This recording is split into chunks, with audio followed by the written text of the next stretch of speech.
In this video, I'm going to be ranking the top 10 best value cards right now in NBA 2K23 Myteam. What I do mean by a really good value card is a card that is going to be really good for the price tag he does go for. So for example, this Pink Diamond Peter Guttisman, he is only about 60 to 70, 80,000 MT on Xbox, and I think he's one of the better centers in the game. Whether he's a top 5 center, top 7, top 8, it doesn't matter. I mean, for that price tag and his ability to compete against the other really tall centers in the game, like the Kembe, Kristaps, even cards like Yao Ming, he can sometimes get a paint stop on. I think he's a really good value card for how much MT he goes for and how good of a card you get in return compared to a card like a Kevin Durant, a Kobe Bryant, Kawhi Leonard. These are still really good cards in the game. It's just they go for 3, 4, 500,000 MT, where they're not like a top 5 card at their position for most people. I know some people will be saying like, oh, I really like Kobe, I really like KD, and like I said, they're very good cards. I just think they're not the best value cards in the game. So for me, I think this Pink Diamond Peter card, like I said,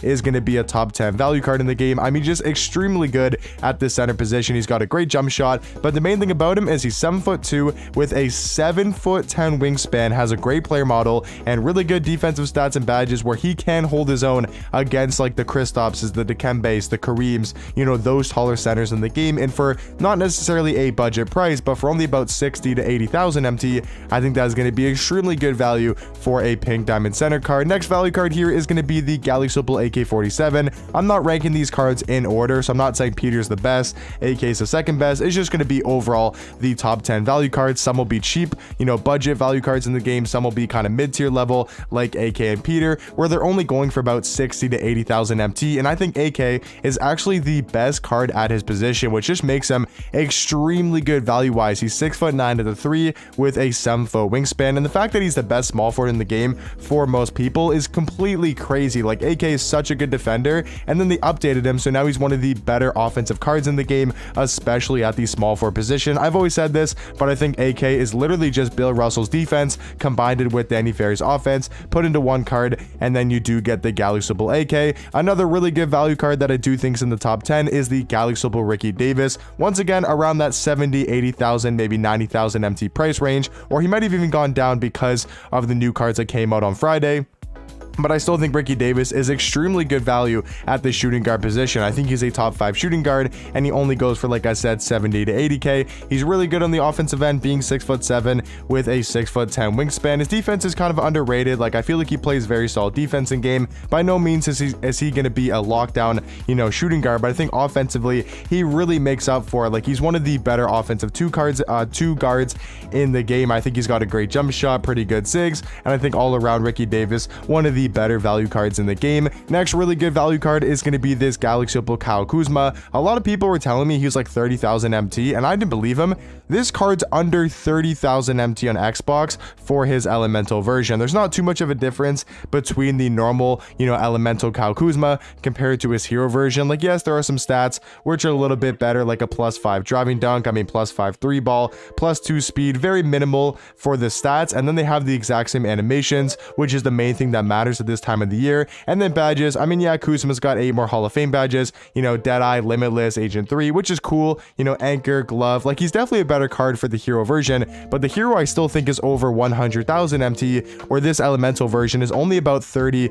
I think he's 30 to 35k, maybe even a little bit cheaper now, and he's going to be such a good small forward. I don't think he's on AK's level in the sense I don't think he's better than AK, but I do think he's like maybe a top 5 small forward in the game. I would say for sure a top 10 small forward, and for only being that cheap, he's going to be one of the best budget cards in the game. He's got such a good jump shot, one of my favorite releases in the game currently on very quick timing, and then he's got those great sigs, the Kyle Lowry size up, the Trae Young escape, which is the best escape in the game, and then he also does have the front clutches. So now talking about some more really good budget cards that have extremely good value is going to be this Pink Diamond Jeff Green. So if you guys looking for, a budget small forward, a guy that's going to be extremely good value to play on budget teams, I do think that's going to be Pink Diamond Jeff Green. I think he's so elite at the small forward position, being 6'8" with a 7'1" wingspan, really good all around stats, amazing to go into the basket, super athletic, and I think he's got a great jump shot. Now that's probably a little bit preference based, depends if you like his jump shot, but for me, I really like his release, and I think for that reason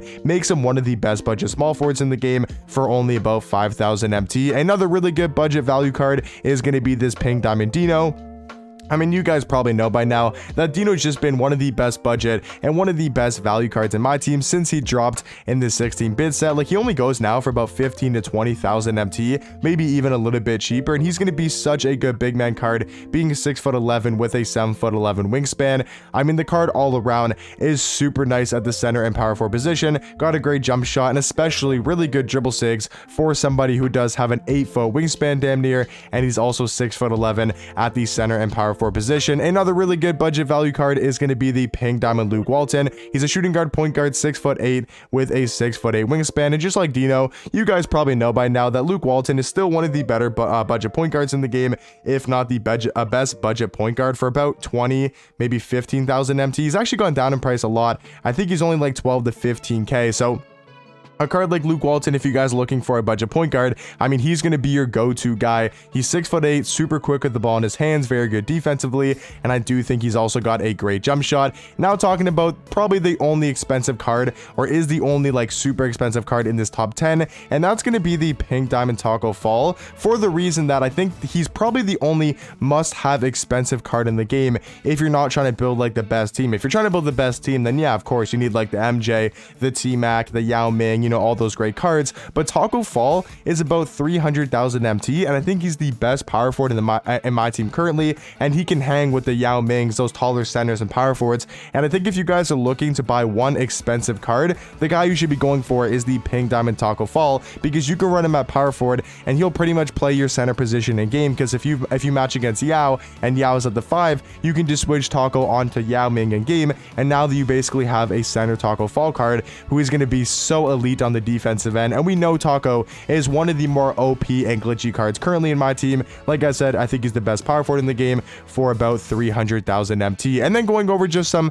you know, kind of mid to budget range, I mean, Jonathan Bender's about what, 50k, 70k, somewhere in that range, and he's just going to be such a good small forward power forward. He's 7 foot with a 7'4" wingspan, and another just really good value card in the game, a card that only goes for, like I said, 70 to 80k, and he's going to be super good at the small forward and power forward position. He's got a great jump shot. He moves at an extremely high level for a 7-foot card. I mean, he's got the Trae Young size up, which I think is pretty underrated. He's got the Steph Curry escape, which means he can hit people with the Curry slide. His jump shot's very solid, good dunk packages, and he does play very solid defense in game because of his player model and the fact that he's 7 foot. And then the final card, you know, final card for the top 10 value cards in the game, I was going to go for Rudy Fernandez, and I think I might still go with him. But another card that I forgot to mention is the Pink Diamond Jonathan Bender, whether it's the hero or just a normal version. I think he's an amazing budget center. Not this one, the hero version. I think he's an amazing budget center in the game. He's 7 foot with a 7'10" wingspan. So I'm gonna include one more card. It's gonna be the top 11, because I think Mo Bamba and Rudy Fernandez really depends what position you need. But I think Mo Bamba for a budget center is super elite. So if you want to go Mo Bamba or Rudy Fernandez for the number 10 spot, I think they're both going to be extremely good value for how good of a card they are. Like, Rudy Fernandez is basically just a 6-foot Steph Curry and is super nice on the offensive end. He's got a great jump shot, really good dribble sigs, plays solid defense, good at going to the basket, and has tons of good Hall of Fame shooting badges, or has some pretty good Hall of Fame shooting badges and tons of Hall of Fame badges. And then, like I did mention, I think Mo Bamba is a really good budget center. So that's going to be my top 10 best value cards in the game. Let me know in the comment section down below maybe some other really good cards that you guys think have extremely good value that could be somewhere in this top 10. And hopefully you guys did enjoy and the video to help you guys out, and I'll catch you guys in the next one. Peace.